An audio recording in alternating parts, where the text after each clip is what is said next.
discuss the horrific, the obscure, and the flat-out strange from the other side of cinema. I'm Mark Dickerson. And I'm Jeremy Fink. And today, we will be continuing our series Lo-Fi Sci-Fi with 1982's Liquid Sky. You wanted to know who and what I am? I'm a killer.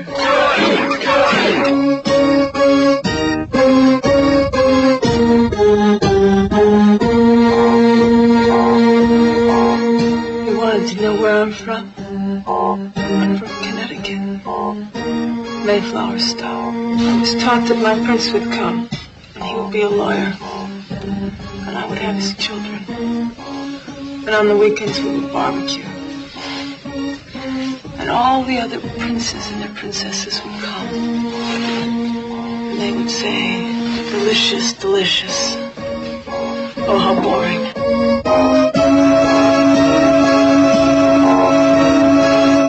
So here we are, Liquid Sky, a 1982 independent film directed by Slava Zuckerman, starring Anne Carlisle. Liquid Sky follows a young model in early 1980s New York named Margaret, and another model named Jimmy, both played by Anne Carlisle.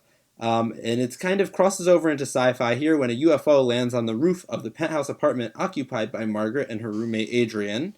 And as we go along here, we see Margaret kind of struggling to work through her life as a model, and this strange thing starts happening where every time she has sex with someone, they kind of, for lack of a better term, liquidate. They just kind of disappear into thin air, and when she discovers that she has this power, she starts to use it to avenge past demons that we see earlier on in the film. Yes. Which, that's a pretty loose interpretation. This plot jumps all over the place. This isn't necessarily a film that I think, as many of the films we discuss, plot is that important. Once again, we're dealing with a really low budget here of $500,000, so comparatively low. Once again, our last episode we talked about THX, and that budget was just over $700,000. This one, once again, we're looking around $500,000. Mm-hmm. So, not a huge budget, not super, super small either, but I think used really, really well. Yes. I agree. I think the fact that they didn't have that much money, it allowed them to be much more creative with how they told their story, and the character. They concentrated more on the characters, I found, which was the most interesting aspect of it.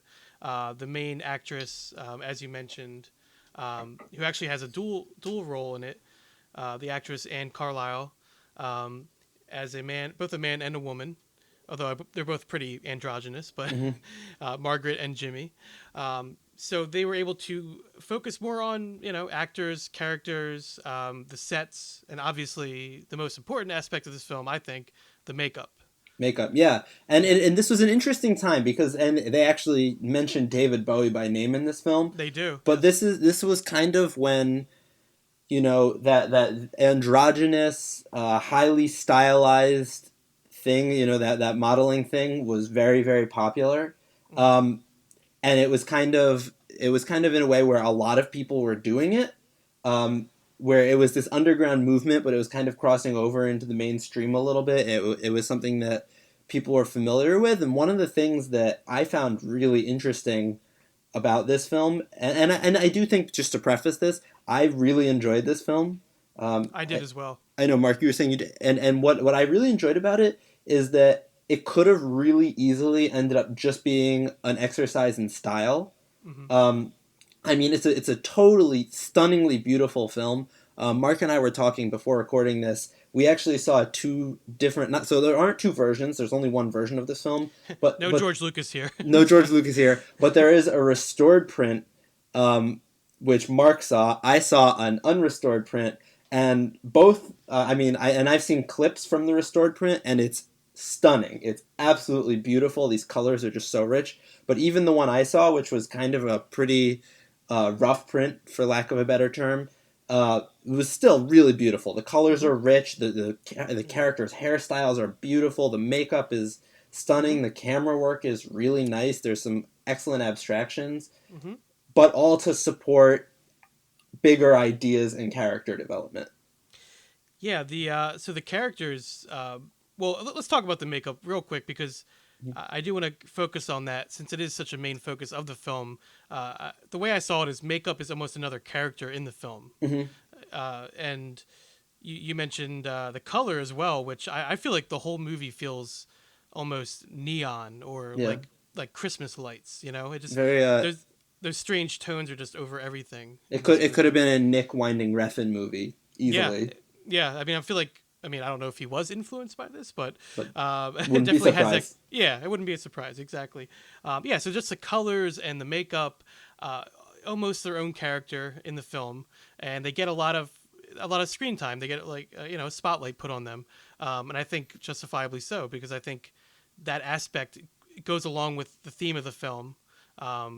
Where the main character almost feels like an empty shell, Hmm. and she's doing herself up and going on photo shoots, but clearly, she doesn't feel all that exotic or, all that interesting. She kind of just, it's almost like she's just going with emotions. She's in New York at that time. She's in a Hmm. certain scene and she's just with a certain group of people. And obviously there's drugs involved. And she's kind of just going along with it. Lots of drugs. So lots of drugs, lots of drugs. So yeah, the makeup and the colors and all of that, the sets, they all kind of go along with that. I think that's why, and like you said, Jeremy, I think the film is a lot deeper than even I thought it was going to be. Hmm. So I had seen this film before, but it definitely I would say it kind of washed over me, and I don't know if that's my fault or what. I probably maybe wasn't giving it my full attention at the time, but this time when I watched it definitely resonated a lot more with me. I guess I was probably paying attention more to it, and I got a lot from it, and I thought there was a lot of interesting ideas there. The dialogue was great. It was very like, snappy but poignant, and interesting.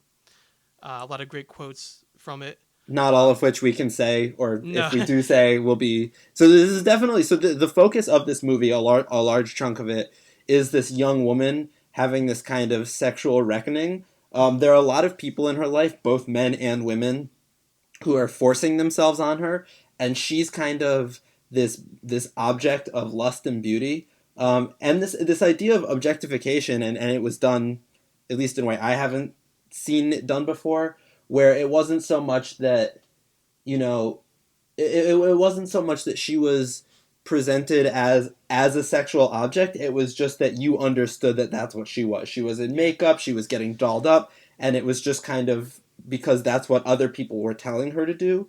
There was this big monologue close to the end, which once again, spoilers on the show always. There's always. this big, really beautiful monologue at the end where she goes on about how she was from Connecticut and she was told that she would find a husband and they would have barbecues, but then she was told that she should be a free woman and she should move to New York.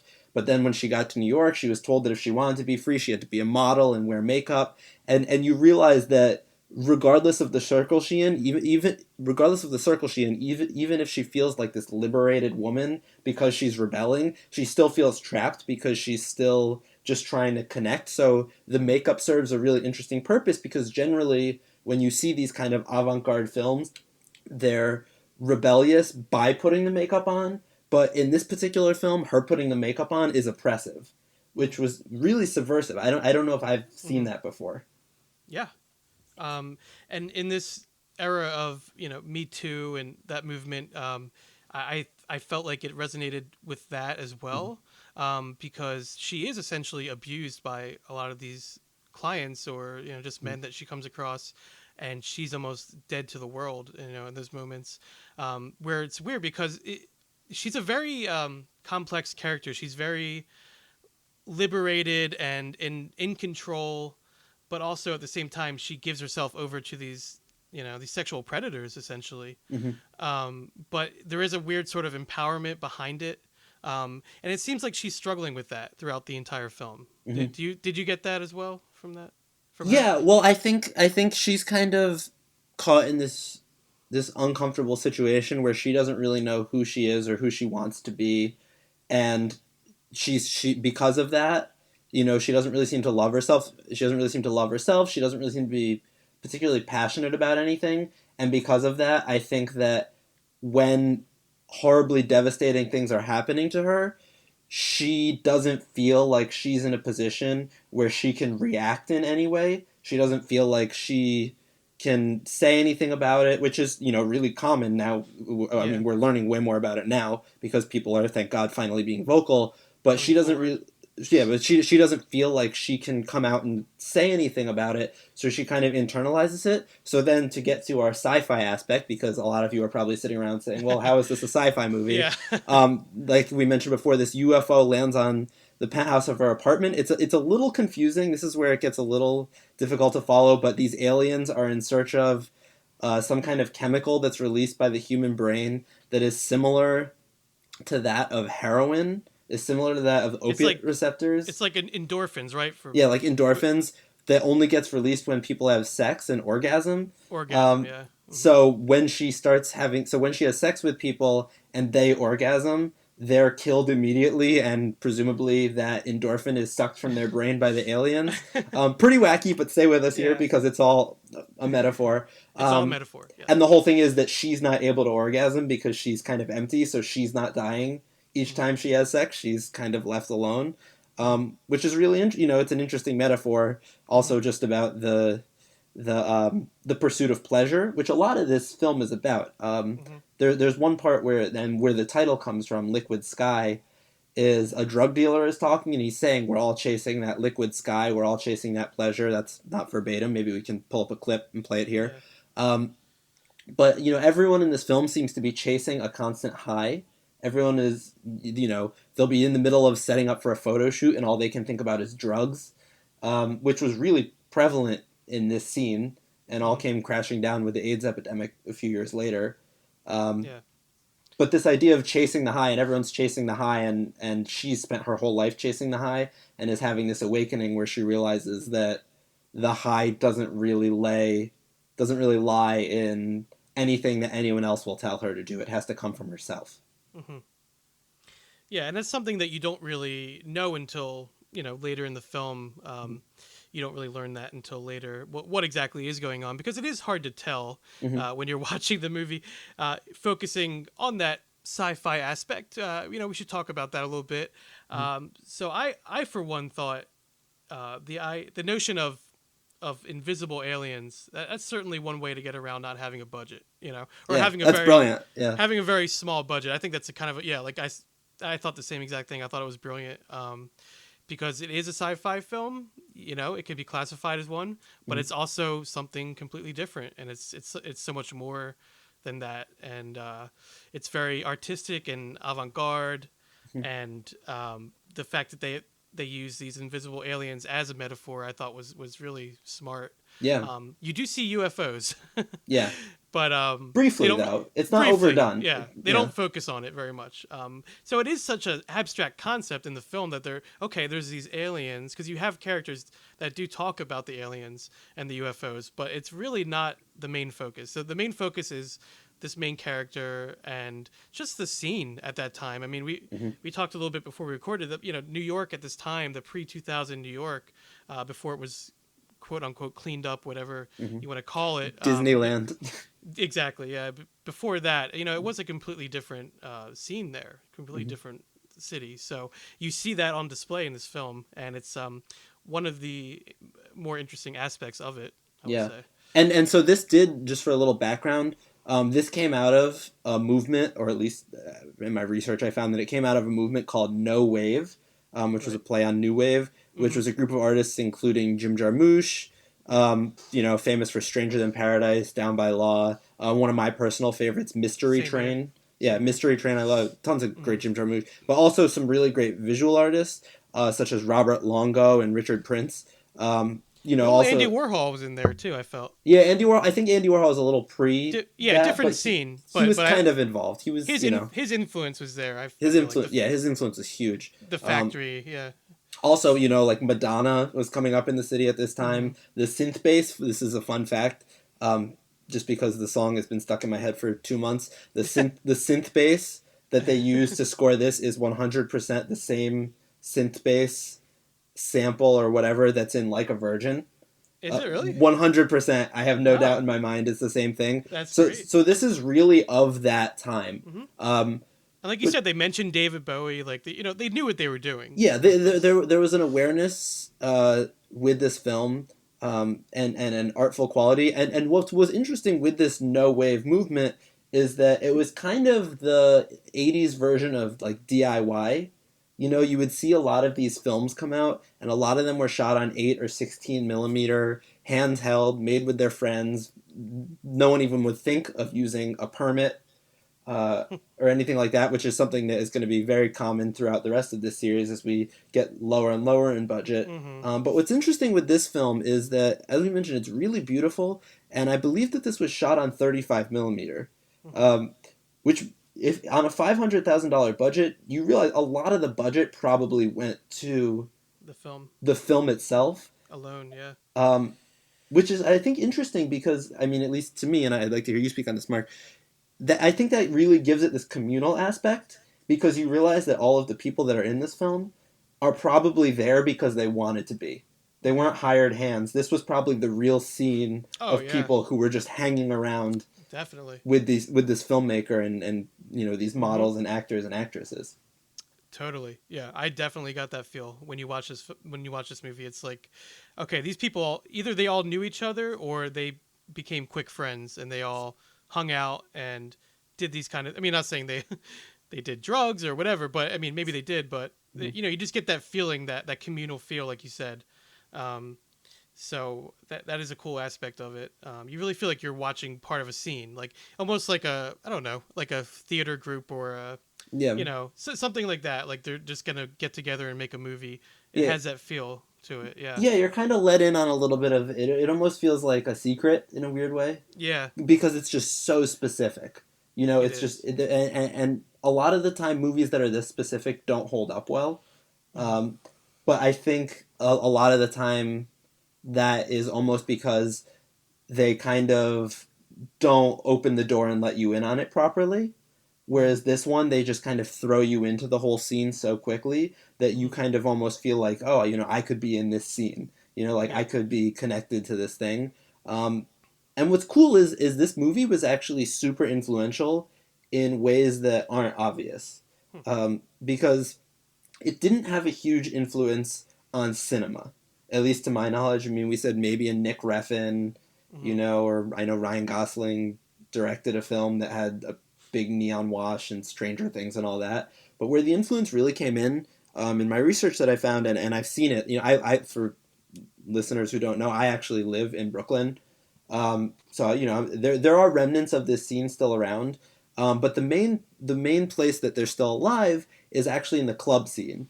Mm-hmm. The club scene, particularly in the avant-garde club movements of the '90s and 2000s, and then now you see it a lot in kind of you see it in there's still an avant-garde club scene in New York. Mm-hmm. Particularly in queer art, you see a lot of this kind of neon expressionistic, makeup Yeah. drenched look, drag. I was Um, reminded of Party Monster, actually. That whole scene in the, yeah, like the club scene where there was really over the top and extravagant and all that. Yeah. yeah, Um, which was also New York, of course. yeah. Which I wonder if that's a misinterpretation or if it's exactly what it is, because this movie doesn't seem to totally embrace the scene. It seems to be Mm. pointing out that there's a lot of Shallowness and shallowness and vapidness. Yeah. stuff. Yeah, like there's kind of Mm-hmm. something to be wanted still, Mm-hmm. that isn't fulfilling to these people. But I think that happens a lot. There are plenty Mm-hmm. of movies and songs that come out where the message just gets totally misinterpreted. Yeah. I mean, I definitely saw this as a critique on the culture. Hmm. Even though they may have enjoyed the culture and they may have felt embraced by it, I still see it as somewhat of a critique of it, and or at least examining it in a certain way, Yeah, being introspective about it. And that's what I liked about it. It's a very introspective film, which on the surface you wouldn't think. Okay, low budget sci-fi movie where people wear lots of neon makeup and there's drugs and prostitutes, but really it's very it goes deep. Some of the scenes like really resonated with me, particularly. I'm sure we're going to get to the moments that we enjoyed, but the scene where I think you mentioned it actually, with the scene where she's the main character Margaret she's actually applying the makeup as hmm she's giving sort of like a monologue almost to the camera, almost to us. Yeah. And that scene was really powerful, I thought, and really used the makeup to the greatest effect, I thought. Yeah, yeah, totally. I mean, there are a lot of those moments where it's just you feel like it should just be a style thing. You feel like it should just be a pretty image to look at, but then you dig in and you just realize how much exactly is going on.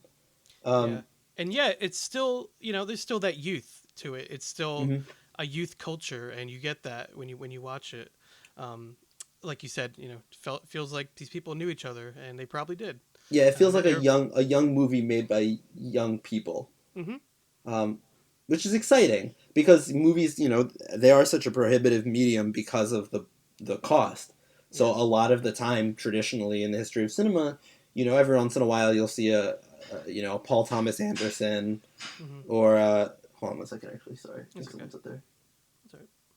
Yeah, all right. So every once in a while you'll see a Paul Thomas Anderson or I guess a Damien Chazelle or something like that. A director who's in his or her 20s or early 30s who's able to work on a large scope. But most of the time, direct movies made by young directors, and I don't know how old Zuckerman was in this. I can try to figure it out. I can't find his age anywhere.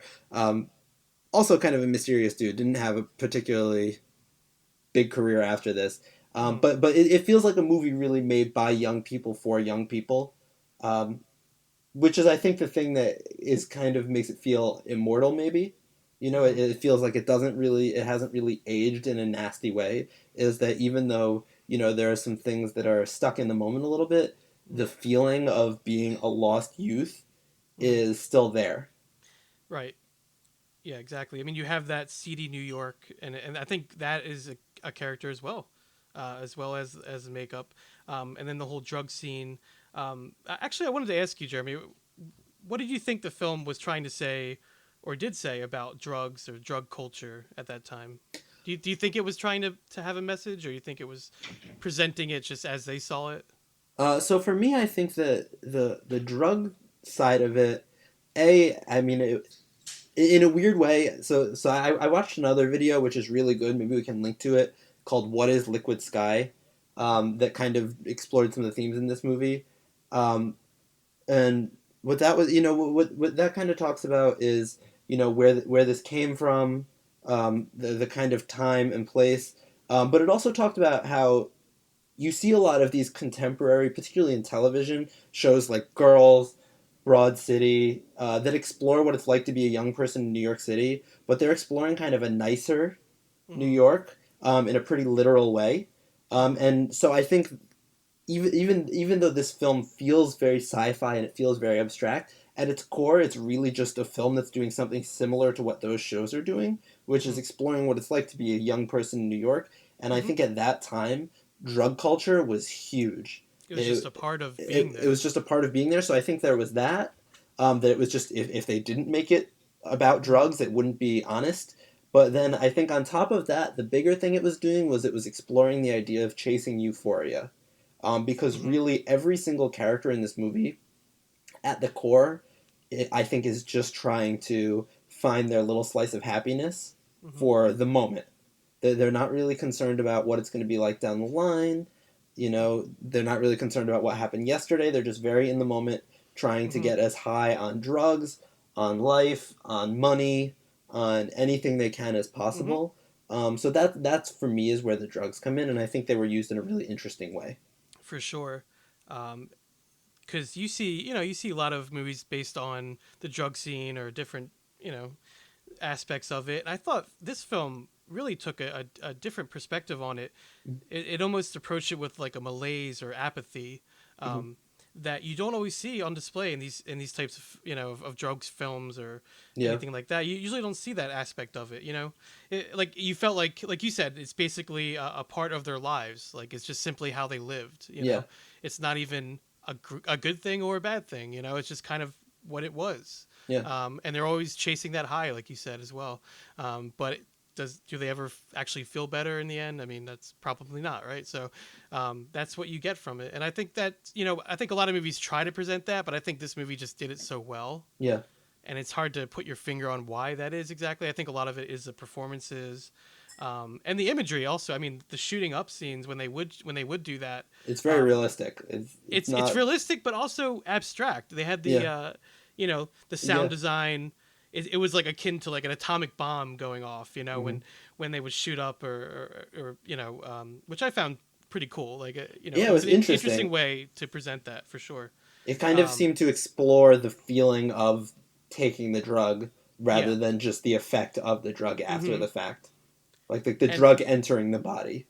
yeah, and the effects in general. I wanted to touch on that just for a moment because I thought the whole it was almost reminiscent of a petri dish or something Yeah, mixed with like film burns or acetate or something, like all in the neon colors. yeah. Very very cool imagery. Yeah, and what Mark is referring to, in case, I mean, I hope that anyone has seen this, but if they haven't, there are certain moments like when some of the characters are taking drugs or having sex or you're kind Hmm. of basically anytime they're doing the thing Any kind of that euphoric. euphoric, which you know how actually, well, let me finish. So basically, what happens is there's this weird color wash where basically the image becomes a pure abstraction, Yeah. um, just soaked in color. How I actually interpreted that, and when I started thinking about it, is that's how the aliens see Hmm. because that color effect only came on right before the aliens Yeah. were like when they were when heroin was out or when Hmm. that euphoric thing was happening that the aliens would want to Okay. take.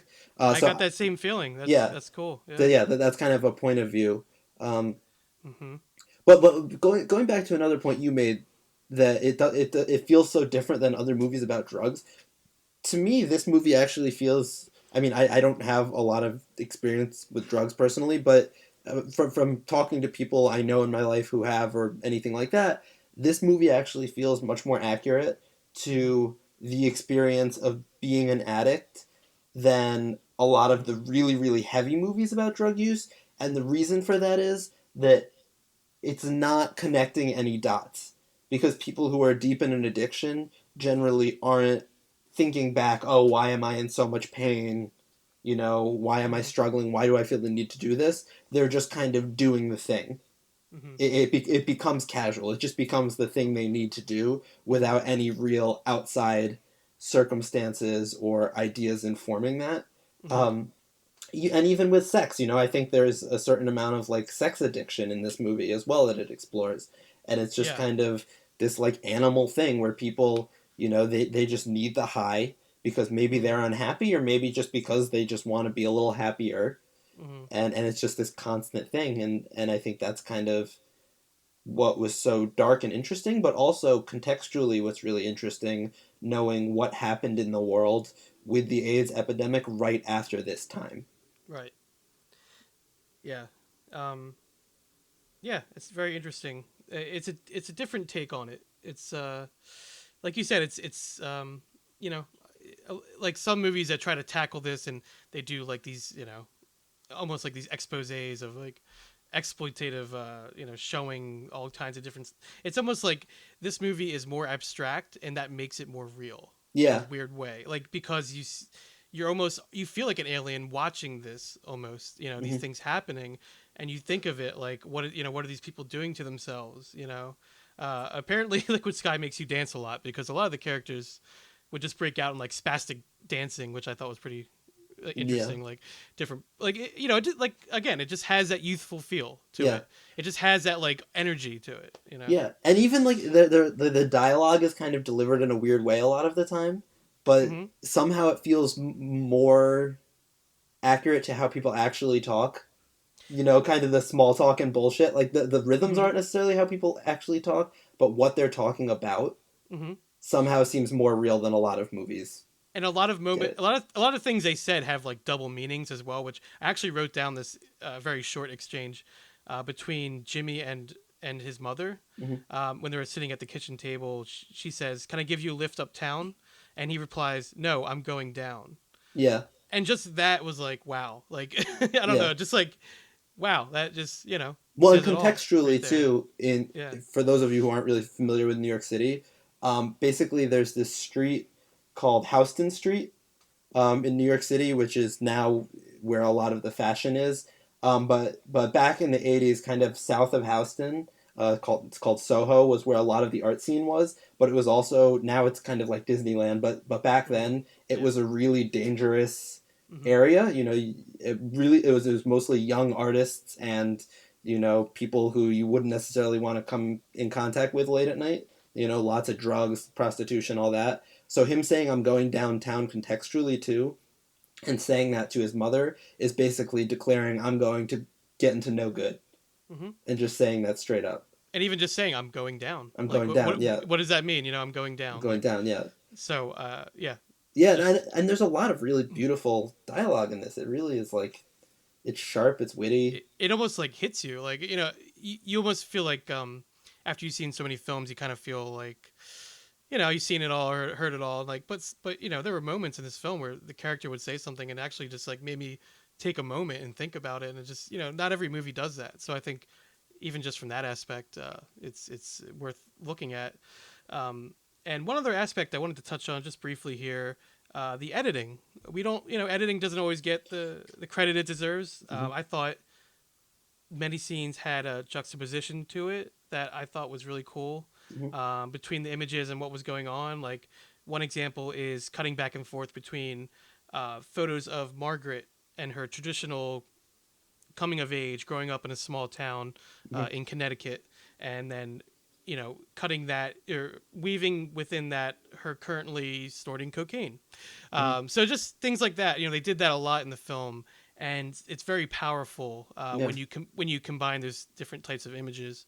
So was that something that you took notice to as well? Yeah, well, you know what? It's not something I really thought about a lot during the film, but now that you're bringing it up, there are some moments that are kind of coming to mind where now that do seem kind of unconventional and really surprising. Mm-hmm. Like there was one scene where there were like three conversations going on all at once. Right. Right. And rather than going from one conversation, then cutting to another scene, finishing that conversation, they were cutting these conversations together, but they were shot in such a way where it was like, shot reverse shot, and it looked like one person was having a conversation with someone else, but then you realize that they're cutting multiple scenes together, and it became a little confusing. Mm-hmm. In a good way, because it was like this young woman moving throughout the world, having these conversations, not really absorbing Mm-hmm. any of them, just kind of bouncing from Feeling conversation, confused. feeling confused.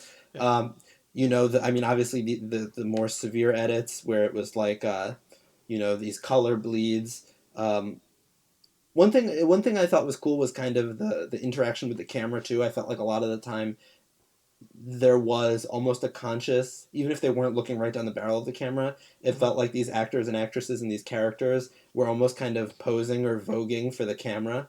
That like Like a fashion shoot. yeah, like the whole thing was kind of this fashion shoot, and they were all trying to get their little bit of pleasure, their little bit of screen time, which may Mm-hmm. have been a result of actually having untrained actors who were just trying to get their screen time Mm-hmm. and were kind of vain, but that's kind of perfectly fitting. Yeah. Um, Another thing that I thought was really interesting was the way that photography was used throughout this film. Mm-hmm. Um, the fact that the girl is a model, and what photography does is it captures a moment kind of out of context for the rest of time, and that's kind of what she's struggling with, is feeling like she is kind of out of time, stuck in a moment, not really sure what's going to happen before or after, but just trying to look good and Mm-hmm. feel good, which is kind of what they're all doing.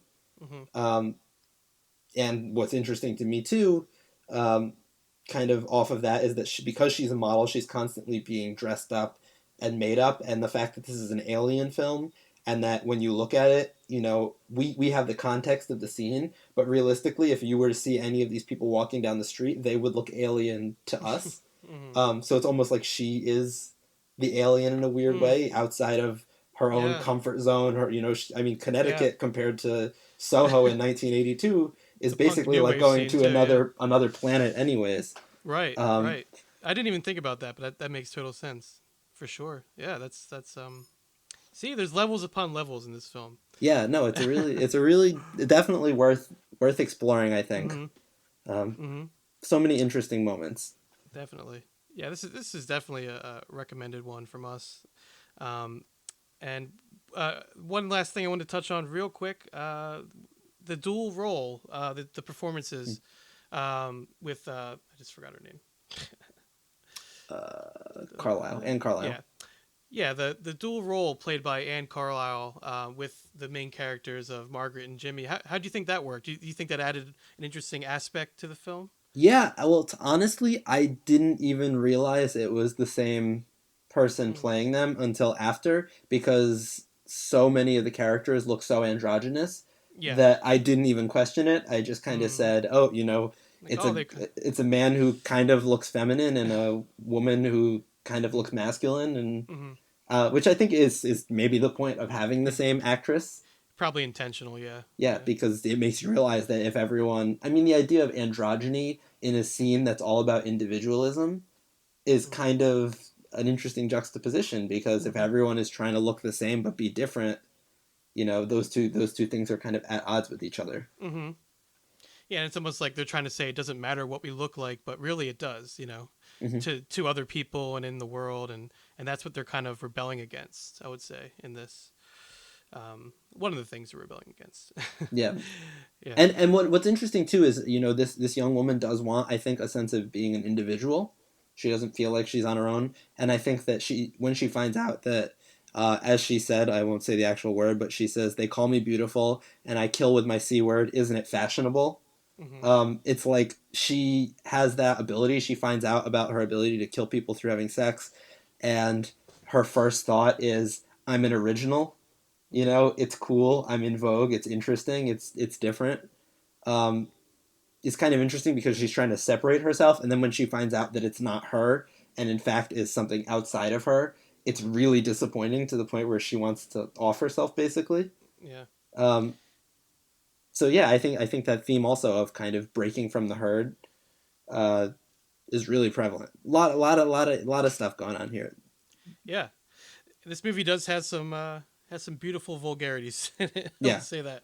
yeah, Again, it kind of just takes you by surprise almost, where you're just like, did she really say that? Wow, yeah. that's Not great. one, not one to watch with your Um, mother-in-law. no, probably not the best one. Probably not. Yeah. Um, but definitely one to watch, and one to watch multiple times. Mm-hmm. I would say I'm definitely going to go revisit this. Mark, any Uh, final thoughts, images? well, I would say from my personal view, yeah, I mean, definitely watch it more than once because I kind of wrote this movie off. The first time I saw it, like I said, kind of washed over me. Maybe I was expecting something different, so I just didn't maybe take it in as much. But seeing it the second time and really paying attention to it, I really got a lot from it. So that's and also the moments that one scene I brought up about her putting the makeup on while she's basically looking at the camera and giving that monologue. Also, the scene of the montage or the cutting back and forth between the photos of her growing up and her doing drugs currently and all that. I thought those two parts were probably the ones that stuck out the most to me, and then just the visuals, the effects, the Mhm. pixelated, discolored imagery that you see throughout. That just almost sears into your brain. When you think of this movie, it's like that just really sticks with you. Mhm. So how about for you? Yeah, I mean, the big one for me, I mean, a lot of things, you can probably hear the enthusiasm in my voice. I'm super excited about this movie. I also plan on stealing from it in my own work a lot at this As point. you should, as you As should. you should, as all of you, any of you are filmmakers listening, steal and Yeah, steal often. we all Um, steal, so steal from the best. yeah, Yeah. steal from the best. But yeah, particularly the makeup, and then particularly the scene you're referring to as well, which is in Carlisle's big monologue. Um, while she's putting makeup on, is just such a beautiful, beautiful, poignant moment. Mm-hmm. Um, Particularly in today's world too. Mm-hmm. Like I think so many of the things that this movie explores just hold up. And if you were to just swap out, you know, 80s Soho for 2018 Williamsburg and put people in hipster clothing, Yeah. it would all work exactly the same and work just as well. Just Um, as resonant. Yeah, and it seems like that scene is so fascinating to me because it's almost like the scene where she's putting the makeup on. It's almost like they know that the makeup is iconic in this movie. It's yeah, almost like they know like this is what the movie is, and it's like they just give it to you in that scene, and it's like everything that you would want it to be. yeah. Um, because the makeup, once again, I'll say it again, it's just another character. It's like it's such a huge part of this movie. Which is cool because it's an element of cinema that normally kind of gets Yeah, pushed under the rug. gets It's glossed just, over for we're gonna sure. make the character look the way they're supposed to, but in this one, it's, the character is going to almost be just drowned in makeup, Yeah, and you're gonna notice it, and you're gonna it's think about what it means. It's in your face. It's in your face. It's in your face and on Literally theirs. on their face. Yeah. It's on their face. Yeah, definitely. And then the you have the androgyny, like you said, and the dual roles. So it's almost like the lack of makeup, for the male character she plays is another character. It's like another aspect of the makeup. So yeah, I mean, all around it's so much to dive into with this movie. So much to talk about. We've probably only brushed the surface, but that's probably going to do it for this episode.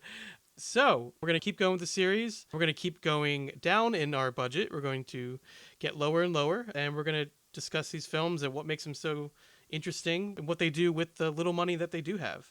This has been the second part of our series, Lo-Fi Sci-Fi. Thank you for listening, and you can find us on iTunes and Podbean, as well as on Twitter, Instagram, and Facebook. If you have any cult films you'd like to hear us discuss on the show, please feel free to reach out to us at cultmoviecult@gmail.com. This has been Cult Movie Cult, and until next time, so long from the other side.